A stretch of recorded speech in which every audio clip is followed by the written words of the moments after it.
Rajahmundry central జైల్లో Chandrababu నాయుడును విచారిస్తున్నారు CID అధికారులు. ఒక న్యాయవాది సమక్షంలో అలాగే 7-8 ఆఫీసర్స్ అక్కడ 2 బృందాలుగా ఆయన్ని ప్రశ్నిస్తున్నట్టుగా తెలుస్తోంది. న్యాయవాది సమక్షంలో జరుగుతోంది. ఇంతకు ముందు ఉన్న దానికంటే ఎక్కువ సెక్యూరిటీని అక్కడ ఏర్పాటు చేసిన విషయం మనం ఉదయం నుంచి కూడా చెప్తున్నాం. సీసీ కెమెరాలు అవ్వచ్చు, సిబ్బంది అవ్వచ్చు, అలాగే పోలీసు బలగాలు అవ్వచ్చు, పటిష్ట బందోబస్తు నడుమ చాలా సేఫ్ అండ్ సెక్యూర్డ్ ప్లేస్లో ప్రశాంత వాతావరణంలో ఆయన విచారణ కొనసాగుతున్న పరిస్థితి అయితే మనం చూస్తున్నాం. మా ఇన్పుట్ ఎడిటర్ ఇస్మాయిల్ ఉన్నారు, మాట్లాడదాం. ప్రొసీజర్ ఏ విధంగా ఉంటుంది, సిఐడి అధికారుల ముందున్న ప్రశ్నాపత్రం, that what is that question bank, ఏ విధంగా వాళ్ళు క్వశ్చన్ చేయబోతున్నారు, ఒకసారి మాట్లాడదాం. Ismail, so very crucial day, కేవలం 2 రోజులు మాత్రమే సిఐడి కస్టడీలో ఉన్న నేపథ్యం మనం చూస్తున్నాం. నేను ఇంతకుముందు చెప్పినట్టుగా ప్రొడ్యూస్ చేసే ముందు, ఆ రోజు కోర్టులో అరెస్ట్ అయిన రోజు ప్రొడ్యూస్ చేసే ముందు దాదాపు 9 గంటల పాటు ఎన్ని రకాలుగా ఆయన్ని ప్రశ్నించినా ఆయన దగ్గర నుంచి సమాధానం ఏది రాని పరిస్థితి అయితే ఉంది. ప్రస్తుతం 2 కోర్టులు కూడా, అటు ఏసీబీ కోర్టు అవ్వచ్చు లేకపోతే హైకోర్టు, 2 కూడా ఏదైతే ప్రైమ్ ఆఫీసీ ఉందని అభిప్రాయపడిందో, క్వాష్ చేయడానికి వీలు లేదని అభిప్రాయపడిందో, ఖచ్చితంగా దీంట్లో ప్రైమ్ ఆఫీసీ ఉన్నట్టయితే ఖచ్చితంగా తెలుస్తుంది.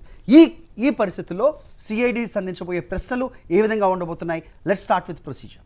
డెఫినెట్గా ప్రొసీజరల్గా ఎవరైతే ఒక టీమ్ ఆఫ్ సిఐడికి సంబంధించిన అధికారులు వెళ్ళారో, టీం లీడ్ చేసేటువంటి వాళ్ళు ముందుగా వాళ్ళని ఎక్కడైతే విచారించాలనో చంద్రబాబును తన ఉన్నటువంటి సెల్ నుంచి ఆ ఏరియాకి తీసుకొస్తారు. ఆ ఏరియాకి తీసుకొచ్చిన తర్వాత ఆయన ముఖ్యంగా ఏదైతే వచ్చిన తర్వాత ఒకరినొకరు విష్ చేసుకుంటారు, ఇంట్రడ్యూస్ చేసుకుంటారు. ఆ తర్వాత చంద్రబాబు కూర్చున్న తర్వాత బేసిక్గా ఆయన హెల్త్, ఈరోజే ఆయనకు వైద్య పరీక్షలు కూడా పూర్తయ్యాయి కాబట్టి హెల్త్ గురించి రిపోర్ట్స్ కంప్లీట్ అయిన తర్వాత విచారణకు సంబంధించి తమ ప్రొసీజర్ ఎట్లా ఉండబోతుంది అనేటువంటిది చంద్రబాబు వివరిస్తారు ముందుగా అధికారులు. అంటే మేము మీకు కొన్ని క్వశ్చన్స్ అడుగుతాం సార్, దీన్ని ప్రిపేర్ అయ్యి వచ్చాము, దీనికి సంబంధించి మీరు ఆన్సర్స్ ఇట్లా ఇవ్వచ్చు అనేటువంటిది కూడా కొంత చెప్తారు. అంటే ఇన్ ద సెన్స్ మీరు ఆన్సర్లు మాకు 1 వర్డ్లో ఇవ్వచ్చు, లేకుంటే ఎక్స్ప్లెనేషన్గా ఇవ్వచ్చు, ఇది మాట్లాడతారు. ఈ మొత్తం జరుగుతున్న సందర్భంలో చంద్రబాబు నాయుడుతో ఈ మొత్తం కన్వర్జేషన్ జరుగుతున్నటువంటి ప్రాంతంలో చంద్రబాబు నాయుడు కనపడే విధంగా ఆయన లాయర్ దూరంగా కూర్చుంటారు. అంటే చంద్రబాబు నాయుడు పక్కన కూర్చుండి చెవిలో ఇట్లా చెప్పేది ఏముండదు, కొంత దూరంగా కూర్చుండి అబ్జర్వ్ చేస్తుంటారు. అది అబ్జర్వేషన్ మాత్రమే. కేవలం సిఐడి వాళ్ళు ఇచ్చేటువంటి క్వశ్చన్స్కి చంద్రబాబు నాయుడు ఏం ఆన్సర్ ఇవ్వాలనేటువంటిది లాయర్ ఎక్కడ కూడా ఆయనను హెల్ప్ చేయడము, లేకుంటే ఆయన చెప్పే విధంగా చేయడం ఎక్కడ జరగదు. సో దూరం నుంచి ఎట్లా జరుగుతుంది ప్రొసీజర్ అని చూస్తారు. ఏజ్ ఫ్యాక్టర్ ఒకటి ఉంది కాబట్టి చంద్రబాబుకు డెఫినెట్గా గంటకు 5 నిమిషాలు ఆయనకు ఒక బ్రేక్ ఇస్తారు, వాటర్ తాగడానికి లేకుంటే కొంత ఫ్రెష్ అవ్వడానికి ఆయనకు టైం ఇస్తారు. ప్రొసీజర్ ఇట్లా జరగబోతుంది. టైం అఫీషియల్గా 9:30 నుంచి ఈవినింగ్ 5 o'clock ఉంది. ఈ మధ్యలో ఈ ప్రొసీజర్ మొత్తం జరుగుతుంది. ఇదంతా కూడా అధికారులు దీన్ని వాళ్ళు చెప్పేదాన్ని రికార్డ్ కూడా చేస్తారు. ఎట్ ద సేమ్ టైం దాన్ని పూర్తి వాళ్ళు టైప్ చేసుకుంటారు, రాసేటువంటి వాళ్ళు ఉంటారు. ఒక మొత్తం సిస్టమ్ అక్కడ వర్క్ చేస్తుంది. బట్ ఇది ప్రొసీజర్ ఈరోజు జరిగేటువంటిది. ఆ తర్వాత రేపు కూడా సేమ్ మోస్ట్లీ ఇటువంటి ప్రొసీజరే ఉంటుంది. అధికారులు డెఫినెట్గా ప్రిపేర్ అయ్యి వెళ్తారు. ఒక క్వశ్చనీర్ ఉంటుంది వాళ్ళ దగ్గర. క్వశ్చనీర్కి సంబంధించి ఇంపార్టెంట్ క్వశ్చన్స్ ఏవైతే అడగాలనుకుంటున్నారో వాటిని డివైడ్ చేసుకొని ముందు ఏ క్వశ్చన్స్ అడగాలి, ఆ తర్వాత మధ్యాహ్నం ఈ క్వశ్చన్స్ అడగాలి, ఈ క్వశ్చన్స్కి ఆన్సర్ చెప్పకపోతే దాన్ని సప్లిమెంట్ క్వశ్చన్ ఏ విధంగా ఉండాలి అనేటువంటిది ఒక ప్రిపేర్డ్ ఒక ఫ్లో చార్ట్ లాగా వాళ్ళ దగ్గర ఒక క్వశ్చనీర్ ఉంటుంది. ఆ క్వశ్చనీర్ ఆధారంగానే విచారణ జరుగుతుంది. దాని మీద వాళ్ళు పూర్తిగా డిస్కస్ చేసుకుని ప్రిపేర్ అయ్యి కేసులో ఎక్కడెక్కడ చంద్రబాబుకు సంబంధించి ఆయన తప్పు చేసినట్టు ఆధారాలు ఉన్నాయి, ఆధారాలు మాత్రమే చంద్రబాబు నాయుడు నుంచి వాళ్ళు ఎటువంటి సమాచారాన్ని సేకరించాలనుకుంటున్నారు. It the same case establish చేయాలనుకున్నప్పుడు చంద్రబాబు నాయుడు సపోజ్ మీరు ఒక క్యాబినెట్ అప్రూవల్ లేకుండా ఒక మీటింగ్ ఈ కార్పొరేషన్ ఏర్పాటు చేశారనేటువంటి దాని మీద, ఎందుకు క్యాబినెట్ అప్రూవల్ లేకుండా చేశారు అనేటువంటి దాని మీద వాళ్ళు ఒక సమాధానాన్ని ఎక్స్పెక్ట్ చేస్తారు ఒక చంద్రబాబు నాయుడు సంబంధించి. సో అప్పుడు చంద్రబాబు నాయుడు క్వశ్చన్ అడిగినప్పుడు నాకు గుర్తులేదు అనేటువంటి మాట అని చెప్పేటువంటి అవకాశం ఉంది. ఆ టైంలో గుర్తులేదు అన్నప్పుడు పేపర్స్ చూపెడతారు. సరే ఇది పేపరు, దాని మీద ఇట్లా ఆఫీసర్ ఇట్లా రాశారు, ఇది కరెక్ట్ కాదని రాశారు, ఇప్పుడు మీద మీకు ఏమైనా గుర్తొచ్చిందని ఆ పేపర్ చూపెడతారు. ఆ పేపర్ చూపెట్టిన తర్వాత కూడా అప్పుడు అది నాకు తప్పనిపించలేదు అని చెప్పొచ్చు. సార్ దానికి సంబంధించినటువంటి తర్వాత మీరు చాలా నిర్ణయాలు తీసుకున్నారు, మీరు ఇన్ని సంవత్సరాలు రాజకీయాల్లో ఉన్నారు, మీరు ఆఫీస్లో ఉన్నారు, మీరు ముఖ్యమంత్రిగా ఉన్నారు, ఇటువంటివి ఉంటాయి కదా, ఈ నోట్ రాసిన తర్వాత ఎందుకు మీరు రియాక్ట్ కాలేదని అడగచ్చు. అటువంటి టైంలో చంద్రబాబు ఎటువంటి రియాక్షన్ ఉంటుంది, ఏం మాట చెప్తారు, లేకుంటే నేను దీని మీద ఆన్సర్ చెప్పను అంటారు. సో దానికి సప్లిమెంట్గా వాళ్ళు ఏం చెప్పారు ఇదంతా నోట్ చేస్తారు. సో ప్రొసీజర్ ఈ విధంగా ఉండబోతుంది. అదేవిధంగా క్వశ్చనర్ కూడా ప్రిపేర్ అయింది హరి. రైట్, అంటే మీరు చెప్పినట్టుగా జరిగిన ఫ్లో ఆర్డర్ చూసుకున్నా, లేకపోతే ఎక్కడెక్కడైతే గ్యాప్స్ ఉన్నాయో ఇవన్నీ చూసినా, డొల్ల కంపెనీలు అవ్వచ్చు, దొంగ అగ్రిమెంట్లు అవ్వచ్చు, వీటన్నిటి ఆధారాలు పక్కాగా ఉన్నట్టు కోర్టులో సిఐడి ప్రొడ్యూస్ చేసింది. దాన్ని నిర్ధారిస్తూ వచ్చిన ఈ మన జడ్జిమెంట్స్ కూడా చూసాం. అఫ్కోర్స్ ఆ తర్వాత డ్యూ కోర్సులో ఛార్జ్షీట్ తర్వాత అభ్యంతరాలు అవన్నీ వాటి జోలికి మనం వెళ్ళట్లేదు.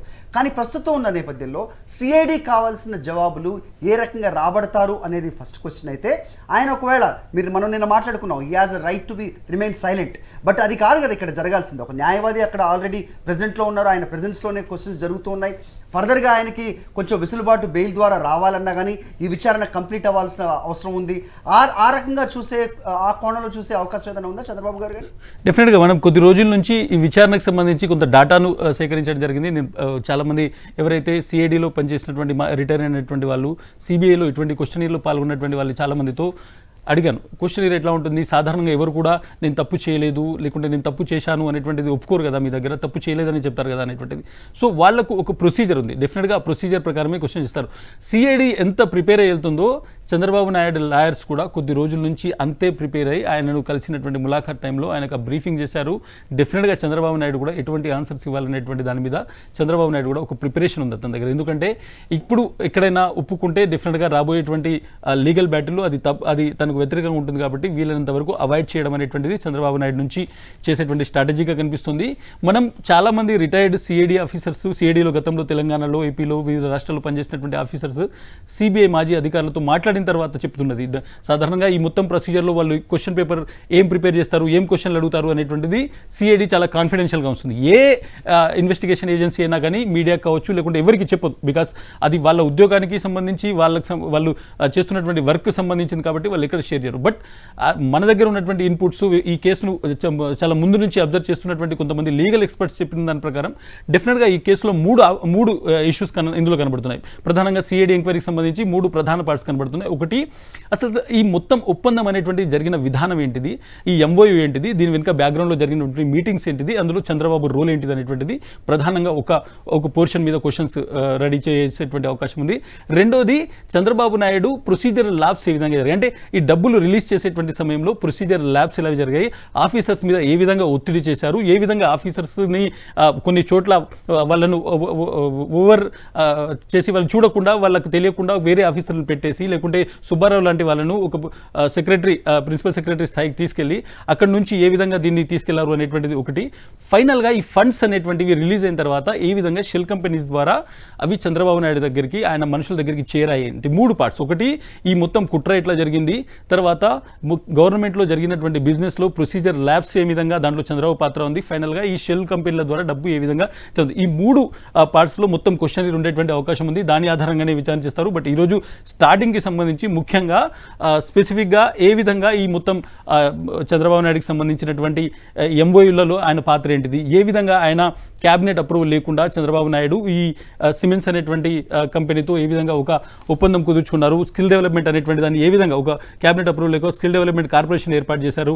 At the same time Chandrababu Naidu అదేవిధంగా సిమెన్స్ మాజీ ఎండీ అయినటువంటి సుమన్ బోస్, అదేవిధంగా ఇందులో థర్డ్ పార్టీ అయినటువంటి డిజైన్ టెక్ సంబంధించినటువంటి ఎండీగా ఉన్నటువంటి ఖన్వేల్కర్, ఈ ముగ్గురు జరిగినటువంటి మీటింగ్స్, వీళ్ళ ముగ్గురు మీటింగ్స్కి ఎవరైతే ఇల్లందు రమేష్ అనేటువంటి ఒక వ్యక్తి, టీడీపీకి సంబంధించిన వ్యక్తి ఈ మీటింగ్ ఫస్ట్ అరేంజ్ చేశాడు, అతని పాత్ర, వీటి మీద ఫస్ట్ పార్ట్లో ఎక్కువ క్వశ్చన్స్ ఉండేటువంటి అవకాశం ఉంది. హరి ఇక గంటా సుబ్బారావు అంశం కూడా ఇక్కడ ప్రధానంగా కనిపిస్తుంది. కేసు పూర్వపాలకు వెళ్తే ఎక్కడ స్టార్ట్ అయిందంటే తనకు అనునయుల్ని ఒక పొజిషన్లో నియమించుకోవడం ద్వారా ఒక పెద్ద కుంభకోణానికి తెర తీశారు అనేది మనం చాలా రోజుల నుంచి సిఐడి వర్గాలు కానీ మిగతా మాట్లాడుతుంటే మనం చూస్తున్నాం. అక్కడి నుంచి కూడా స్టార్ట్ అవుతుందా పూర్వపాలెం నుంచి, when it has started and who are the people involved in this, ఆఫీసర్స్తో సహా? డెఫినెట్గా నేను ఒక డేట్ చెప్తాను. 22/8/2014, అంటే 2014 ఆగస్టు 22. ఈ డేట్ అనేటువంటిది మొత్తం కేసులో చాలా ఇంపార్టెంట్. ఎందుకంటే ఆ రోజు ఫస్ట్ టైము డిజైన్ టెక్ అదేవిధంగా సిమెన్స్ కంపెనీకి సంబంధించినటువంటి వీళ్ళను తీసుకొచ్చేసి సెక్రటేరియట్లో, ఏపీ సెక్రటేరియట్లో రమేష్ అనేటువంటి వ్యక్తి, ఇల్లందుల రమేష్ అనేటువంటి వ్యక్తి ఒక మీటింగ్ నిర్వహించాడు. ఇల్లందుల రమేష్ అనేటువంటి వ్యక్తి చంద్రబాబు నాయుడుకు సన్నిహితుడు, చంద్రబాబు నాయుడు పార్టీకి సంబంధించినటువంటి వ్యక్తి, గవర్నమెంట్లో పొజిషన్ లేదు. ఏపీ సెక్రటేరియట్లో ఈ మీటింగ్ జరిగింది ఆగస్ట్ 22, 2014. అంటే చంద్రబాబు నాయుడు ముఖ్యమంత్రి అయిన తర్వాత కేవలం 3 నెలల వ్యవధిలో జరిగినటువంటి మీటింగ్. అక్కడ ఈ మొత్తం కుట్రకు బీజం పడింది. సో ఈ మీటింగ్కి సంబంధించినటువంటి క్వశ్చన్ డెఫినెట్గా ఉండేటువంటి అవకాశం ఉంది. మీకు ఐడియా ఉందా? సెక్రటేరియట్లో జరిగింది. ఈ మీటింగ్ తర్వాతనే చంద్రబాబు నాయుడు దగ్గరికి వాళ్ళు తీసుకెళ్లారు. ఆ తర్వాత ఈ కార్పొరేషన్ అనేటువంటి స్టార్ట్ అవ్వడం జరిగింది. చంద్రబాబు నాయుడు ఈ మీటింగ్లో పాల్గొన్నారు. సో ఈ మీటింగ్కి సంబంధించి ఎవరు ఈ తెలుగుదేశం పార్టీకి సంబంధించినటువంటి ఇల్లందుల రమేష్ అనేటువంటి వ్యక్తి ఈ మీటింగ్ని ఇనిషియేట్ చేయడానికి, ఈ మీటింగ్ని సెక్రటరీలో మీతో పెట్టించడానికి రీజన్ ఏంటి? సాధారణంగా ఎవరైనా ఐఏఎస్ ఆఫీసర్ని అప్రోచ్ అవుతారు, లేదంటే ఇది హయ్యర్ ఎడ్యుకేషన్కి సంబంధించినటువంటి ఇష్యూ కాబట్టి హయ్యర్ ఎడ్యుకేషన్లో ఉన్నటువంటి ఆఫీసర్స్కి ఆ కంపెనీలు అప్రోచ్ అవుతారు, లేకుంటే ఆఫీసర్స్ ఆ కంపెనీలకు అప్రోచ్ అయ్యి ఈ స్కిల్ డెవలప్మెంట్ అనేటువంటి దాని మీద చర్చించేటువంటి అవకాశం ఉంది. But Illandula Ramesh in what capacity ఈ మీటింగ్ అరేంజ్ చేశారు? ఇది చంద్రబాబు నాయుడు ఒక ప్రైవేట్ మీటింగ్గా దీన్ని స్టార్ట్ చేశారు అనేటువంటి దగ్గర డెఫినెట్గా క్వశ్చన్ రేజ్ చేసేటటువంటి అవకాశం ఉంది. దానికి చంద్రబాబు ఏం సమాధానం చెప్తారనేటువంటిది క్వైట్ ఇంట్రెస్టింగ్గా మారబోతుంది. ఎందుకంటే ఈ కేసులో ఆగస్టు 22, 2014 రోజు సచివాలయంలో జరిగినటువంటి మీటింగ్ అనేటువంటిది బీజం వేసింది ఈ మొత్తం దానికి. సో డెఫినెట్గా ఆ క్వశ్చన్కు చంద్రబాబు దగ్గర ఉన్నటువంటి ఆన్సర్ ఏంటిది అనేటువంటిది కేసులో అక్కడి నుంచి ఈ క్వశ్చనింగ్ స్టార్ట్ కాబోతుంది. ఒకవేళ ఆ మీటింగ్ గురించి నాకు అసంబంధం లేదు, లేకుంటే నాకు ఆలోచన లేదు, నాకు గుర్తు లేదు అని ఆన్సర్ చంద్రబాబు చెప్తే డెఫినెట్గా ఆ మీటింగ్కి సంబంధించినటువంటి మీటింగ్ జరిగినట్టు ఏవైతే ఆధారాలు ఉన్నాయో ఆ ఆధారాల్ని సిఐడి తీసుకెళ్లి చంద్రబాబు ముందు పెట్టేటువంటి అవకాశం ఉంది. మీరు ఇందులో పాల్గొన్నారు, ఇప్పుడు గుర్తొచ్చిందా, లేకుంటే దీనిలో మీరు ఉన్నట్టు మినిట్స్ చెప్తున్నాయి, లేకుంటే ఇది ఒక ప్రైవేట్ మీటింగు, వాళ్ళు ఎంట్రీ అయినప్పుడు వాళ్ళ ఎంట్రీకి సంబంధించినటువంటి డాటా ఇది, రిసెప్షన్లో వాళ్ళు ఎంట్రీ చేసి సెక్రటరీలోకి వచ్చినటువంటి డాటా ఇది, దీన్ని మీరు చూసి గుర్తుపెట్టారని ఇటువంటి క్వశ్చన్స్ అడిగేటువంటి అవకాశం ఉంది. సో డెఫినెట్గా ఇంకొక డేట్ మీకు చెప్తాను. A3గా ఉన్నటువంటి సుబ్బారావును సెప్టెంబర్ 10వ తేదీన 2014 సెప్టెంబర్ 10వ తేదీన ఆయన ఎండీగా అంటే ఒక ఎండీగా నియమించారు. ఎట్ ద సేమ్ టైం అదే రోజు లక్ష్మీనారాయణ అనేటువంటి ఆఫీసర్, ఇందులో A4గా ఉన్నటువంటి వ్యక్తులు, అతను మాజీ ఐఏఎస్ ఆఫీసర్, అతన్ని సిఇఓగా నియమించారు. ఈ ఇద్దరికి సంబంధించినటువంటి నియామకం ఏదైతే జరిగిందో దీని వెనుక ఉన్నటువంటి ఉద్దేశం ఏంటిది, ఎందుకు A3గా ఉన్నటువంటి సుబ్బారావును ఎండీ చేశారు, A4గా ఉన్నటువంటి లక్ష్మీనారాయణ ఆ రోజు ఎందుకు వీళ్ళ కెపాసిటీ ఏంటి, వీళ్ళకు ఉన్నటువంటి బ్యాక్గ్రౌండ్ ఏంటి, వీళ్ళు టెక్నికల్ ఎడ్యుకేషన్ గురించి కావచ్చు, లేకుంటే వీళ్ళు ఒక రిటైర్డ్ ఆఫీసర్ని తీసుకొచ్చి దానికి చేయాల్సినటువంటి అవసరం ఏమొచ్చింది, ఎందుకు ఆ కార్పొరేషన్ ఏర్పాటు చేస్తున్నటువంటి సమయంలో అది ఎక్కడ కూడా ఎజెండాలో లేదు. అంటే ఒక క్యాబినెట్ అప్రూవల్ కావాలంటే ఫస్ట్ క్యాబినెట్లో ఈరోజు ఏం చర్చిస్తారనేటువంటి సంబంధిత మంత్రులకు ఒక సర్క్యులేట్ జరుగుతుంది, ఒక మెమోను లేకుంటే ఒక పేపర్ని సర్క్యులేట్ చేస్తారు, ఈరోజు బిజినెస్లో క్యాబినెట్లో ముఖ్యంగా ఈ అంశాల మీద చర్చించవచ్చు అనేటువంటిది. కానీ మోస్ట్ ఇంపార్టెంట్, మోస్ట్ కాన్ఫిడెన్షియల్, లేదంటే మోస్ట్ సీక్రసీ మెయింటైన్ చేయాల్సినటువంటి కొన్ని ఇష్యూస్ని లాస్ట్ మినిట్లో అది టేబుల్ చేస్తారు. సపోజ్ నిన్న మనం ఒక ఎగ్జాంపుల్ తీసుకుంటే కొద్ది రోజుల క్రితం మహిళా బిల్లుకు సంబంధించినటువంటి ఒక నిర్ణయం జరిగింది క్యాబినెట్లో, సెంట్రల్ క్యాబినెట్లో. అది ఎక్కడ కూడా ఎజెండాలో లేదు, లాస్ట్ మినిట్ వరకు అది లేదు, అది లాస్ట్ మినిట్లో టేబుల్ ఐటమ్గా వచ్చింది. టేబుల్ ఐటమ్ అంటే మంత్రులు కూర్చున్న తర్వాత వాళ్ళకి సర్క్యులేట్ చేస్తారు, దీని మీద మనం ఒక నిర్ణయం తీసుకోవాలండి. అటువంటి ఒక ఇంపార్టెంట్ ఎజెండాగా టేబుల్ ఐటమ్గా తీసుకోవడం జరిగింది స్కిల్ డెవలప్మెంట్ అని. అంత ఎమర్జెన్సీ తీసుకోవాల్సి వచ్చింది. కొన్ని టేబుల్ ఐటమ్స్ తీసుకున్నటువంటి కొన్ని చెప్తాను. తెలంగాణకు సంబంధించినటువంటి ఏర్పాటు జరిగినప్పుడు కూడా అప్పుడు ఉన్నటువంటి యూపీఏ ప్రభుత్వంలో తెలంగాణ ఏర్పాటు అనేటువంటి అంశాన్ని కూడా అప్పటి క్యాబినెట్ టేబుల్ ఐటమ్గా తీసుకుంది మహిళా బిల్లు. ఎందుకంటే లాస్ట్ మినిట్ వరకు ఇది బయట చర్చకు రావద్దు, బయట మీడియాకి వెళ్ళొద్దు, కాన్ఫిడెన్షియల్గా ఉండాలి, లేకుంటే దీని మీద బయట తెలియద్దు అనేటువంటి అంశాలను మాత్రమే టేబుల్ ఐటమ్గా, ఇంపార్టెంట్ ఐటమ్గా తీసుకుంటారు. కానీ ఈ ఇష్యూని ఎందుకు తీసుకున్నారు అనేటువంటి దానికి చంద్రబాబు నాయుడు ఈరోజు సిఐడికి సమాధానం చెప్పాల్సి ఉంటుంది. ఇవన్నీ ఇష్యూస్ ఉంటాయి డెఫినెట్గా. చాలామంది ఇది ఒక పాలసీ డెసిషన్, క్యాబినెట్ తీసుకున్నటువంటి డెసిషన్ అనొచ్చు, కానీ క్యాబినెట్కు వెళ్ళడానికి ముందు జరిగినటువంటి తతంగం, క్యాబినెట్ తర్వాత జరిగినటువంటి తతంగం అనేటువంటిది సిఐడి వాటి మీద కాన్సన్ట్రేట్ చేస్తుంది. డెఫినెట్గా క్యాబినెట్కు ఒక అధికారం ఉంటుంది పాలసీ డెసిషన్స్ చేయడానికి, కానీ దానికి ముందు జరిగినటువంటి ఏదైతే ఈ తతంగాలు ఉన్నాయో, బ్యాక్డోర్ ఆఫీసెస్లో జరిగినటువంటి ఈ తతంగాలు ఉన్నాయో, ఆ తర్వాత నిధుల మళ్లింపు ఉందో, ఈ క్వశ్చన్స్ దీని మీద డెఫినెట్గా ఉండేటువంటి అవకాశం ఉంది. రెండు డేట్లు మీకు ఇప్పుడు చెప్పాను. ఒకటి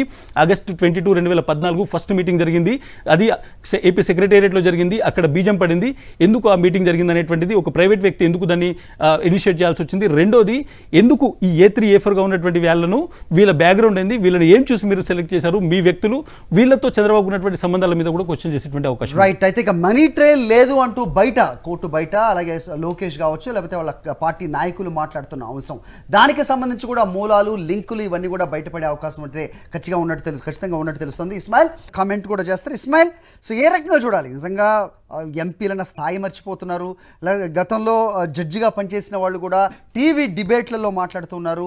న్యాయమూర్తి ఫోన్ రికార్డ్స్ చూడాలంటూ కొంతమంది వాళ్ళకి వైఎస్ఆర్సీపీ నాయకులకి కుటుంబ నేపథ్యం సంబంధాలు ఉన్నాయంటూ ఆపాదించడం, వ్యక్తిగతంగా కూడా ఆవిడ్ని మెలైన్ చేసే ఒక దుష్ప్రచారం చేయటం, దీని అంతటి మీద కూడా స్పందించాల్సిన అవసరం ఉందని చాలా రోజుల నుంచి మాట్లాడుతున్నారు. ప్రస్తుతం ప్రెసిడెంట్ ఆఫీస్ నుంచి ఆంధ్రప్రదేశ్ ప్రభుత్వానికి జవహర్ రెడ్డికి ఓ లేఖ అందిందని కూడా చెప్తున్నారు. వీఆర్ నాట్ అథెంటికేటింగ్ ఇట్ యాజ్ ఒకవేళ జరుగుంటే కనుక బెటర్ లేట్ దెన్ ఎవర్ అనేది ఖచ్చితంగా చెప్పచ్చు. ఇలాంటి వాళ్ళ మీద చర్యలు ఉండబోతున్నాయా, ఉంటే ఎలాంటి స్ట్రింజెంట్ యాక్షన్ ఉండబోతోంది? డెఫినెట్గా నిన్న హైకోర్టులో క్వాష్ పిటిషన్ని డిస్మిస్ చేసిన తర్వాత కూడా చాలామంది ఎక్స్పర్ట్స్ లాగా వచ్చేసి, ఎటువంటి లీగల్ బ్యాక్గ్రౌండ్ లేకుండా ఒక ఎక్స్పర్ట్స్ లాగా వచ్చేసి ఏదైతే 60 పేజెస్ కాపీ ఉందో, 68 పేజెస్ జడ్జ్మెంట్ కాపీ ఉందో, ఆ జడ్జ్మెంట్ కాపీని పోస్ట్ మార్టం చేసేటువంటి ప్రయత్నం చేస్తున్నారు. దాన్ని పెట్టి ఈ పాయింట్ని ఎందుకు కోర్టు పరిగణలోకి తీసుకోలేదు, ఈ పాయింట్లో ఎందుకు పట్టించుకోలేదు అని వ్యంగ్యంగా దాని మీద కామెంట్ చేయడం. నేను ఒక చిన్న విషయంతో దీన్ని కామెంట్ చేస్తాను. ఒక న్యాయమూర్తి చదువుకొని లీగల్ ఎక్స్పర్ట్స్ అయి ఆ తర్వాత వాళ్ళు ఆ ప్రొఫెషన్లోకి వస్తారు. అది ట్రయల్ కోర్టులో ఉండొచ్చు, లేకుంటే హైకోర్టులో జడ్జిగా ఉన్నటువంటి వాళ్ళు. ఒక కోర్టులో న్యాయమూర్తిగా పనిచేస్తున్నటువంటి సమయంలో ముఖ్యంగా ప్రొసీజరల్గా చూసుకుంటే డెఫినెట్గా ఒక కొలీజియం సిస్టమ్, హయ్యర్ లెవెల్లో కొలీజియం సిస్టమ్ ఉంటుంది. వాళ్ళు ఎప్పుడు మానిటర్ చేస్తుంటారు. ఒక జడ్జి తను కింద డిస్ట్రిక్ట్ లెవెల్ కోర్టులో ఉన్నప్పుడు హైకోర్టుకు వెళ్ళాలనేటువంటి ఆలోచనలో ఉంటారు. నేను మంచి లీగల్ కేసెస్ని ట్రయల్ చేసి వాటిలో మంచి జడ్జిమెంట్ ఇచ్చేసి నేను హైకోర్టుకి వెళ్ళాలనుకుంటారు. హైకోర్టు ఉన్న వాళ్ళు సుప్రీంకోర్టుకి ఎలివేషన్ కోరుకుంటారు. సో వాళ్ళు ఇచ్చేటువంటి ప్రతి జడ్జిమెంట్ మీద సీనియర్ జడ్జెస్, వాళ్ళ కోర్టులో ఉన్నటువంటి సీనియర్ జడ్జెస్, హైకోర్టులో జడ్జి ఉంటే సీజే స్థాయిలో మిగిలిన సీనియర్ జడ్జెస్ దాన్ని స్క్రూటినీ చేస్తారు. ఇన్ ద సెన్స్ బయట చెప్పకపోయినా వాళ్ళు ఆ జడ్జిమెంట్లో ఉన్నటువంటి మెరిట్స్ని చదువుతారు. ఈ జడ్జిమెంట్ ఇచ్చేటువంటి సమయంలో ఎవరైతే న్యాయమూర్తి ఉన్నారో ఆయన ఎటువంటి అంశాలను తీసుకున్నారు, ఇవి లీగాలిటీస్కి నిలబడతాయా, ఆ న్యాయ సమీక్ష అనేటువంటిది హైకోర్టులో ఒక కీలకమైనటువంటి అంశం. ఎందుకంటే ఏ కోర్టులో ఒక జడ్జిమెంట్ వచ్చినా ఇంకో కోర్టుకు న్యాయ సమీక్షకి వెళ్ళొచ్చు. న్యాయ సమీక్షలో దాన్ని ఆ తీసుకున్నటువంటి జడ్జిమెంట్ కరెక్ట్ కదా అనేటువంటి చర్చ జరుగుతుంది. హైకోర్టులో తీసుకుంటే అది సింగిల్ జడ్జి ఇస్తే మళ్ళీ దాన్ని డివిజన్ బెంచ్కి వెళ్తారు. డివిజన్ బెంచ్ ఇచ్చింది కూడా ఎవరైనా తప్పు అనుకుంటే దాన్ని హైకోర్టులో మళ్ళీ వెళ్తారు, సుప్రీంకోర్టుకి వెళ్తారు. సుప్రీంకోర్టులో సింగిల్ జడ్జి ఇచ్చిన దాన్ని మళ్ళీ అది తప్పు అనిపిస్తే సుప్రీంకోర్టు నుంచి మళ్ళీ ఒకసారి సుప్రీంకోర్టు డివిజన్ బెంచ్ ఇస్తారు. డివిజన్ బెంచ్ ఇచ్చింది కూడా తప్పు అంటే ఒక లార్జర్ బెంచ్కి, కాన్స్టిట్యూషనల్ బెంచ్కి ఉన్నటువంటి కేసెస్ కూడా ఉంటాయి. సో ప్రతి లెవెల్లో ఒక న్యాయమూర్తి ఇచ్చినటువంటి తీర్పు మీద స్క్రూటినీ చేయడానికి, న్యాయ సమీక్ష చేయడానికి of the record, on record అన్ని ప్రాసెస్ ఉన్నాయి. ఇవన్నీ వదిలిపెట్టేసి తామే లీగల్ ఎక్స్పర్ట్స్ అనుకొని తమకు అనుకున్నటువంటి అంశాలను హైలైట్ చేసుకుంటూ సోషల్ మీడియాలో పెట్టి ఇది ఒక తప్పు, దీన్ని పట్టించుకోలేదు అంటే ఆ న్యాయమూర్తులకు కమ్యూనిటీ అంటగట్టడము, ఆ న్యాయమూర్తులకు సంబంధించినటువంటి వాటి మీద వీళ్ళు ఫలానా వాళ్ళకు బంధువు, ఇటువంటి చేయడం అనేటువంటిది డెఫినెట్గా ఉంది. స్ట్రింజెంట్ యాక్షన్ తీసుకోవాలి. ఎందుకంటే ఈ మొత్తం మన వ్యవస్థలో, ప్రజాస్వామ్యంలో అటు లెజిస్లేటివ్ కావచ్చు లేకుంటే బ్యూరోక్రసీని, ఈ రెండిట్లో కంటే కూడా ఎక్కువ మంది జనాలు నమ్మేటువంటిది కోర్టులు, న్యాయ వ్యవస్థ మీద చాలా ఎక్కువ మందికి నమ్మకం ఉన్నటువంటి పరిస్థితులు. కాబట్టి దాన్ని కూడా మలైన్ చేసేటువంటి ఇష్యూస్ డెఫినెట్గా రాష్ట్రపతి భవన్ నుంచి వచ్చినటువంటి దాన్ని ఒక పాజిటివ్ యాంగిల్లో మనం చూడాల్సి ఉంటుంది. ఎటువంటి యాక్షన్ వస్తుందో అనేటువంటిది కూడా నెక్స్ట్ 2-3 డేస్లో తెలియబోతుంది. Hari, coming to enquiry, Chandrababu Naidu గారిని ప్రశ్నించే ప్రశ్నలో ముఖ్యంగా సో ఏ లింక్ని ఇక్కడ ఎస్టాబ్లిష్ చేయాల్సిన అవసరం ఉంది అనుకుంటున్నారు ఇస్మాయిల్? ఎందుకంటే ఇక్కడ ఎవరైతే ప్రధానంగా ప్రధాన పాత్ర పోషించారో చంద్రబాబు నాయుడు అయితే ఆయన పిఏ పెండ్యాల శ్రీనివాస్ అవ్వచ్చు, మిగతా పేర్లు ఏవైతే వినపడుతున్నాయో వాళ్ళు ప్రస్తుతం ఇక్కడ లేని పరిస్థితి. వాళ్ళని ఏ రకంగా పంపించారనేది కూడా బయట కొంత సమాచారం అందరూ సేకరిస్తున్న పరిస్థితి అయితే మనం చూస్తున్నాం. సో ఆ దిశగా కూడా ప్రశ్నలు అడిగే అవకాశం కనిపిస్తుందా? డెఫినెట్గా. ఒకటి, ఏ విధంగా ఈ మొత్తం కుట్ర జరిగింది, మీటింగ్స్ జరిగాయి, ఈ స్కామ్ ఎంఓయూ అనేటువంటి దాంట్లో మొత్తం ఒక కుట్ర ఉంది అనేటువంటిది ఎస్టాబ్లిష్ చేయడం సిఐడి దగ్గర ఉన్నటువంటి ప్రధానమైనటువంటి టాస్క్. దాంతోపాటు ఇందులో డబ్బులు రిలీజ్ చేయడానికి ప్రొసీజరల్ ల్యాబ్స్ ఎక్కడెక్కడ చేశారు, ఇంటెన్షనల్గా అధికారులను కొంతమందిని వాళ్ళను వదిలేసి వేరే ఆఫీసర్ ద్వారా ఇదంతా చేశారనేటువంటిది. ఫైనల్గా ఈ మనీ ట్రయల్ అనేటువంటి దాన్ని కూడా ఇంపార్టెంట్ ఇష్యూ. ఇందులో నేను ఒక ఈడీ ఇష్యూకి సంబంధించి చెప్తాను. ఈడీ అనేటువంటి దాన్ని 5 లేయర్స్లో ఒకసారి 370 కోట్ల రూపాయలు రిలీజ్ అయితే, గవర్నమెంట్ నుంచి రిలీజ్ అయితే అందులో 248 కోట్ల రూపాయలు, దాదాపు 248 crores అనేటువంటివి మొత్తం సిఫన్ అయిపోయినాయి. అంటే వేరే మార్గం ద్వారా దాన్ని దారి మళ్లించారు, షెల్ కంపెనీల ద్వారా అనేటువంటిది ఒక కంపెనీ చేసినటువంటి ఫోరెన్సిక్ ఆడిటింగ్లో చాలా స్పష్టంగా తెలిసింది. అది డాక్యుమెంట్ కూడా ఈడీ దగ్గర ఉంది. ఈడీ దాన్ని పబ్లిష్ చేయడం జరిగింది, దాని అథెంటికేషన్ కూడా ఈడీ ఇవ్వడం జరిగింది. సో ఈ 248 కోట్లు డైరెక్ట్గా ఫస్ట్ గవర్నమెంట్ నుంచి డిజైన్ టెక్ అనేటువంటి కంపెనీకి వెళ్తాయి. డిజైన్ టెక్ అనేటువంటి కంపెనీ చాలా కంపెనీకి వాళ్ళని సిఫన్ చేసింది. 15 కోట్లు, 5 కోట్లు, 10 కోట్లు ఆ ట్రాన్సాక్షన్ డీటెయిల్స్ అని. ఆ తర్వాత అవి ఏ బ్యాంక్ అకౌంట్స్కి వెళ్ళాయి, అక్కడ నుంచి ఇంకో బ్యాంక్ అకౌంట్కి వెళ్ళాయి అనేటువంటిది 5 లేయర్స్లో దాన్ని ఈడీ ఎస్టాబ్లిష్ చేసింది. ఇది ఈడీ, ఎన్ఫోర్స్మెంట్ డైరెక్టరేట్, భారతదేశంలో అత్యున్నతమైనటువంటి ఒక విచారణ సంస్థ, ముఖ్యంగా ఎకనామిక్ అఫెన్సెస్కి సంబంధించి అది ఎస్టాబ్లిష్ చేసింది. సో ఈ నేపథ్యంలో ఆ మొత్తం బ్యాంక్ అకౌంట్లకు సంబంధించి అవి ట్రయల్ ఏ విధంగా ఉన్నాయి, చంద్రబాబు నాయుడు బ్యాంక్ అకౌంట్స్తోని అవి మ్యాచ్ చేసినప్పుడు, చంద్రబాబు నాయుడు బంధువులు బినామీలకు సంబంధించినటువంటి అకౌంట్స్తో మ్యాచ్ చేసినప్పుడు ఆ డబ్బు అల్టిమేట్గా అక్కడికి చేరిందా, లేకుంటే అది క్యాష్ రూపంలో వచ్చిందా? క్యాష్ రూపంలో వస్తే పెండ్యాల శ్రీనివాస్ అనేటువంటి వ్యక్తి ఇందులో కీలకం కాబోతాడు. ఎందుకంటే ఇన్కమ్ ట్యాక్స్ డిపార్ట్మెంట్ ఇటీవల ఇచ్చినటువంటి ఒక నోటీస్లో పెండ్యాల శ్రీనివాస్కు డబ్బులు ఇచ్చాము అనేటువంటిది, ఎవరైతే మనోజ్ పార్థసాని అనేటువంటి వ్యక్తి షాపూర్జీ పల్లుంజీ నుంచి డబ్బులు వచ్చాయి, నేను 118 కోట్లు ఇచ్చాను, అందులో చంద్రబాబు నాయుడు కూడా దుబాయ్లో డైరెక్ట్గా క్యాష్ ఇచ్చానని చెప్పినటువంటి వ్యక్తి. సో ఎవరైతే పెండ్యాల శ్రీనివాస్ ఉన్నాడో అతను డైరెక్ట్గా చంద్రబాబు దగ్గర ఉన్నటువంటి ఫైనల్ గేట్, ఆయనకు డబ్బు అందిందంటే అది చంద్రబాబు నాయుడు దగ్గరికి వెళ్తుంది అన్నట్టు. సో ఈ నేపథ్యంలో ఈ అకౌంట్స్ నుంచి ఎట్లా ట్రాన్స్ఫర్ అయింది, ఎవరు క్యాష్ తీసుకొచ్చి ఇచ్చారు అనేటువంటిది ఎస్టాబ్లిష్ చేయడం. ఎట్ ద సేమ్ టైం ఈ డబ్బు అనేటువంటి దాంట్లో prime beneficiary, highest beneficiary Chandrababu Naidu, ఆయన సంబంధికులు, తెలుగుదేశం పార్టీ అని సిఐడి చాలా స్పష్టంగా తన రిమాండ్ రిపోర్ట్లో రాసింది. దాన్ని ఎస్టాబ్లిష్ చేసేందుకు సిఐడి దగ్గర ఏం ఆధారాలు ఉన్నాయి, ఆ ఆధారాలను కొరాబరేట్ చేసేందుకు ఇప్పుడు చంద్రబాబు నాయుడుతో ఎటువంటి క్వశ్చన్స్ ఇస్తారనేటువంటిది కూడా ఇంపార్టెంట్ కాబోతుంది. ఇంకొకటి నేను ఇక్కడ యాడ్ చేస్తాను. ఫైనల్గా పెండ్యాల శ్రీనివాస్ అనేటువంటి వ్యక్తి పారిపోవడానికి చంద్రబాబు నాయుడు, ఆయనకు సంబంధించినటువంటి సంబంధికులు హెల్ప్ చేశారు అనేటువంటి ఒక ఎస్టాబ్లిష్మెంట్ చేసేయడం అనేటువంటిది కూడా ఈ కేసులో చాలా కీలకం. సో అటువంటి ఎస్టాబ్లిష్మెంట్ సంబంధించి ఏమైనా డాక్యుమెంట్స్ ఉన్నాయా, ఆయన టికెట్స్ కొనుగోలుకు సంబంధించినటువంటి ఏమైనా ఆధారాలు ఉన్నాయనేటువంటిది కూడా చంద్రబాబును క్వశ్చన్ చేసేటువంటి అవకాశం ఉంది. అయితే ఫైనల్గా ఒక్క విషయం చెప్పండి, అంటే చంద్రబాబు నాయుడు గారిని ఎప్పుడు ఎవరు ప్రశ్నించినా, మొన్న అరెస్ట్ చేసిన రోజు అవ్వచ్చు, లేకపోతే నిన్న వర్చువల్గా ఆయన్ని ప్రశ్నించినప్పుడు కావచ్చు, నేను నిరపరాధిని, రాష్ట్ర ప్రజలకి దేశ ప్రజలకి అందరికీ తెలుసు, నేను నిప్పును అనే మాట ఇక్కడ చెప్తే ఇప్పుడు కుదురుతుందా? ముఖ్యంగా మీరు చెప్పిన అంశాలు పెండ్యాల శ్రీనివాస్ ఇది అవ్వచ్చు, లేకపోతే ఒక కస్టోడియన్గా, స్టేట్ కస్టోడియన్గా అధికారుల దగ్గర లేకపోతే క్యాబినెట్ తీసుకున్న నిర్ణయం తర్వాత 370 కోట్లు ఏదైతే దారి మళ్ళాయో దానికి నాకు సంబంధం లేదు, అధికారులనే దీన్ని ప్రశ్నించాలి అనే వాదన ఏదైతే ఉందో దానికి సిఐడి ఏదైనా ఏకీవించే అసలు అవకాశం ఉంటుందా? డెఫినెట్గా చంద్రబాబు నాయుడు ప్రిపేర్ చేస్తారు, ఆయన క్వశ్చన్స్కి ఎటువంటి ఆన్సర్ ఇవ్వనటువంటి ఆన్సర్స్ తన దగ్గర ఉంటాయి. కానీ కొన్నిసార్లు ఆధారాలతో సహా మన ముందు పెట్టినప్పుడు దానికి ఒక సమాధానం ఖచ్చితంగా ఇవ్వాల్సి ఉంటుంది. మర్చిపోయాను అనేటువంటి మాట కాకుండా కూడా కొన్ని డెఫినెట్గా ఆన్సర్స్ ఉంటాయి. ఆ ఆన్సర్స్ నుంచి సిఐడి ఏం తీసుకోగలుగుతుంది, 2 రోజులు సరిపోతాయా, చంద్రబాబు నాయుడు ఎంతవరకు సహకరిస్తారనేటువంటి దాని మీద కస్టడీ ఎక్స్టెన్షన్ కూడా అవకాశం ఉంది. ఇదంతా రికార్డు కూడా చేస్తారు. ఈ ఇచ్చినటువంటి దాన్ని డెఫినెట్గా వాళ్ళు కోర్టు కూడా సమర్పిస్తారు. రాబోయేటువంటి రోజుల్లో కస్టడీ రిపోర్ట్లో చాలా వాస్తవాలు కూడా రాబోతున్నాయి. ఏం కస్టడీ ఉంటుంది అనేటువంటిది ఇంట్రెస్టింగ్గా మారబోతుంది. బట్ క్వశ్చనింగ్ స్టార్ట్ అయింది. ఫస్ట్ ఫేజ్, సెకండ్ ఫేజ్ తర్వాత సిఐడి కొంత సహకరిస్తున్నారా లేదా అనే యాంగిల్లో నెక్స్ట్ ఫేజ్ ఆఫ్ క్వశ్చనింగ్ అనేటువంటిది వాళ్ళ ప్లాన్ బి కూడా ఉంటుంది. సో ఆ ప్లాన్ బి ఎట్లా ఉంటుంది అనేటువంటిది కూడా ఇంట్రెస్టింగ్గా మారబోతుంది. అయితే ఈ క్వశ్చన్ చాలా సైంటిఫిక్గా చేస్తారు, చాలా శాస్త్రీయంగా ఉంటాయి. ఇండైరెక్ట్గా ఏ రకంగా ఇన్ఫర్మేషన్ రాబడతారో నిజంగా అథారిటిక్ పీపుల్, అంటే చాలా ఎక్స్పర్టీజ్ ఉన్న వాళ్ళు చేస్తున్న విచారణగా దీన్ని చూస్తూ ఉంటారు అందరూ. సో ఇలాంటి క్రమంలో ఎస్టాబ్లిష్మెంట్ అనేది వస్తే కనుక ఎలాంటి చర్యలు ఉంటాయి అనేది అఫ్కోర్స్ అది లా పరిధిలో ఉన్నప్పటికీ ఏంటి పర్యవసానం ఏమై ఉండబోతోంది? డెఫినెట్గా పోలీస్ కస్టడీలో ఇన్వెస్టిగేషన్ అనేటువంటి వివిధ లేయర్స్లో డిఫరెంట్గా ఉంటుంది. సిబిఐ ఒక విధంగా క్వశ్చన్ చేస్తుంది, ఒక విధంగా సిఐడి చేస్తుంది. మనం నార్మల్ పోలీస్ స్టేషన్కి వెళ్తే వాళ్ళు 3rd డిగ్రీ లాంటివి డిఫరెంట్గా వాళ్ళది వేరే ఉంటుంది. సో వీళ్ళకు సిఐడికి ఒక ప్రొసీజర్ ఉంటుంది, ఎస్టాబ్లిష్డ్ ఒక మేనర్ ఉంది వాళ్ళకు. ఆ ప్రొసీజర్ సమాధానాలు సరిపోతాయా దీనికి? అంటే అలాంటి క్వశ్చన్ చాలా క్వశ్చన్స్లో మీరు ఆ మీటింగ్లో ఉన్నారా లేదా అనేటువంటి దానికి ఎస్ ఉన్నాను, లేదు అనేటువంటి కూడా చాలా ఆన్సర్స్ ఉంటాయి. ఎట్ ద సేమ్ టైం మీరు ఆయనను ఎందుకు మీరు ఆయన కరెక్ట్ పర్సన్గా సుబ్బారావును మీరు ఎందుకు నియమించారు అన్నప్పుడు దానికి ఒక డీటెయిల్డ్ క్వశ్చన్ వాళ్ళు ఎక్స్పెక్ట్ చేస్తారు.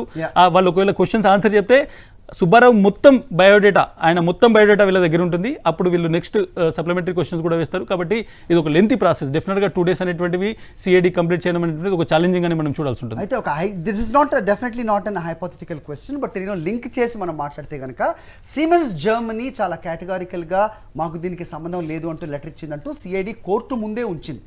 సో అది ఇక్కడ సిమెన్స్ ఇండియా సుమన్ బోస్ ఎవరైతే ఉన్నారో అతను వ్యక్తిగత స్థాయిలో ఒకవేళ దీంట్లోకి ఎంటర్ అయ్యి అతనే ఏదైనా చేస్తున్నాడు అనుకుంటే కనుక అది విచారించాల్సిన బాధ్యత స్టేట్ గవర్నమెంట్కి ఉన్న నేపథ్యంలో అది చెప్పి ఏదన్నా ఇది నుంచి తప్పించుకునే ప్రయత్నం ఏదైనా చేసే అవకాశం ఉంటుందో అది నిలబడుతుంది అలా చేస్తే. డెఫినెట్గా ఒక్కటే కాదు, సిమెన్స్ వాళ్ళు తర్వాత ఇచ్చినటువంటి ఒక ఈమెయిల్లో మేము ఇంటర్నల్ ఎంక్వైరీ రిపోర్ట్ ఇచ్చారు, దాంట్లో సంబంధం లేదని చాలా చెప్పారు. ఎందుకంటే సుమన్ బోస్ ఎక్కడ కూడా మా డైరెక్టర్స్తో మాట్లాడలేదు, లీగల్ డిపార్ట్మెంట్తో కన్సల్ట్ చేయకుండా దీన్ని ఎంఓఐని ఓకే చేశారని చెప్పారు. ఇది ఒకటే కాదు, చంద్రబాబు నాయుడుకు వ్యతిరేకంగా ఒక 3-4 పెద్ద ఇష్యూస్ ఉన్నాయి. నేను చెప్తాను. ఒకటి, సుబ్బారావుకు సుమన్ బోస్కు మధ్య జరిగినటువంటి ఏదైతే ఈమెయిల్స్ ఉన్నాయో 7 ఈమెయిల్స్ని సిఐడి ట్రాక్ చేసింది. సిఐడి దగ్గర 7 ఈమెయిల్స్ ఉన్నాయి, దాంట్లో చాలా డేటా ఉంది, మనీ లాండరింగ్కి సంబంధించినటువంటి డేటా ఉంది, దాన్ని క్వశ్చన్ చేసేటువంటి అవకాశం ఉంది. రెండోది, జిఎస్టీ 2018లోనే ఇందులో అవకతవకలు ఉన్నాయి, డబ్బు అనేటువంటిది షెల్ కంపెనీలకు పోయింది అనేటువంటి ఒక రిపోర్ట్ను స్టేట్ గవర్నమెంట్కి ఇచ్చింది. అప్పుడు చంద్రబాబు నాయుడు ముఖ్యమంత్రి, ఎందుకు దాని మీద యాక్షన్ తీసుకోలేదు అనేటువంటిది. నోట్ ఫైల్ జీవో నెంబర్ 4కి సంబంధించిన నోట్ ఫైల్ ఇంటెన్షనల్గా మాయం చేశారు, సాక్ష్యాధారాలు పూర్తిగా తుడిచేసేటువంటి ప్రయత్నం జరిగింది. దాని గురించి క్వశ్చన్ చేసేటువంటి అవకాశం ఉంది. ఫైనల్గా డబ్బు రిలీజ్ చేయొద్దు అనేటువంటిది ప్రిన్సిపల్ సెక్రటరీ లెవెల్స్లో నోట్ ఫైల్స్ ఉన్నప్పటికీ ఎందుకు దాన్ని ఓవర్లుక్ చేశారు, ఎందుకు దాని వాళ్ళ మీద ప్రెషర్ చేశారు అనేటువంటిది కూడా డెఫినెట్గా ఇటువంటి 4-5 ఇష్యూస్ అనేటువంటివి సిఐడి దగ్గర ఉన్నటువంటి ఒక అస్త్రాలు లేకుంటే వాళ్ళ దగ్గర ఉన్నటువంటి శస్త్రాలుగా మనం భావించాల్సి ఉంటుంది. వీటి మీద ఎక్కువ క్వశ్చనింగ్ ఉంటుంది.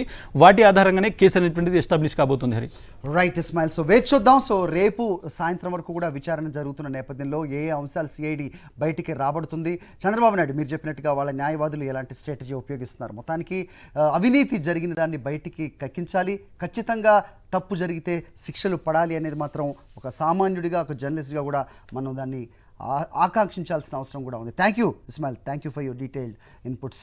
అప్డేట్స్ కంటిన్యూ అవుతాయి. మొత్తానికి 9:30 తర్వాత ప్రారంభమైన విచారణ కొనసాగుతుంది. సాయంత్రం 5 గంటల వరకు కూడా కంటిన్యూ అయ్యే అవకాశం కనిపిస్తోంది. అలాగే రేపు కూడా సెకండ్ డే కూడా ఈ విచారణ కంటిన్యూ అవుతుంది. ఆ తర్వాత ఆ అవుట్కమ్ని బట్టి తర్వాత డ్యూ కోర్స్ ఆఫ్ యాక్షన్ ఏముంటుందో లా ప్రకారంగా లా ఎక్స్పర్ట్ తీసుకునే నిర్ణయం బట్టి ఉంటుంది.